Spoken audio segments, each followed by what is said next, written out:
Caro amico, ti scrivo, così mi distraggo un po'. E siccome sei molto lontano, più forte ti scriverò. Da quando sei partito c'è una grossa novità. L'anno vecchio è finito ormai, ma qualcosa ancora qui non va.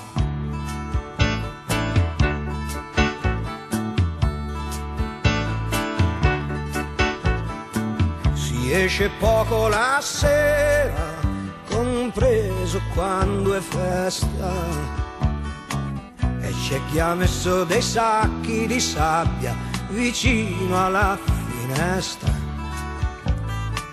E si sta senza parlare per intere settimane. E a quelli che hanno niente da dire del tempo ne rimane. Ma la televisione ha detto che il nuovo anno porterà una trasformazione, tutti quanti stiamo già aspettando. Sarà 3 volte Natale e festa tutto il giorno. Ogni Cristo scenderà dalla croce, anche gli uccelli faranno ritorno. Ci sarà da mangiare e luce tutto l'anno. Anche i muti potranno parlare mentre i sordi già lo fanno. E si farà l'amore, ognuno come gli va. Anche i preti potranno sposarsi, ma soltanto a una certa età. E senza grandi disturbi qualcuno sparirà.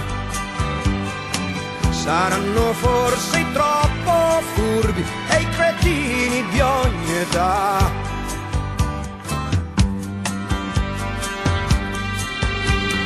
Vedi caro amico, cosa ti scrivo e ti dico, e come sono contento di essere qui in questo momento.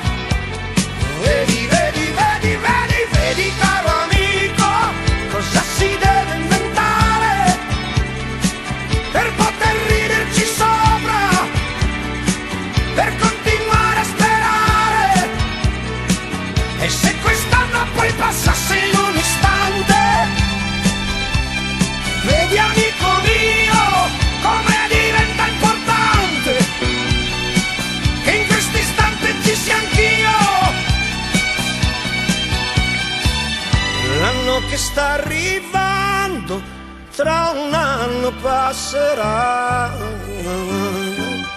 Io mi sto preparando, è questa la novità.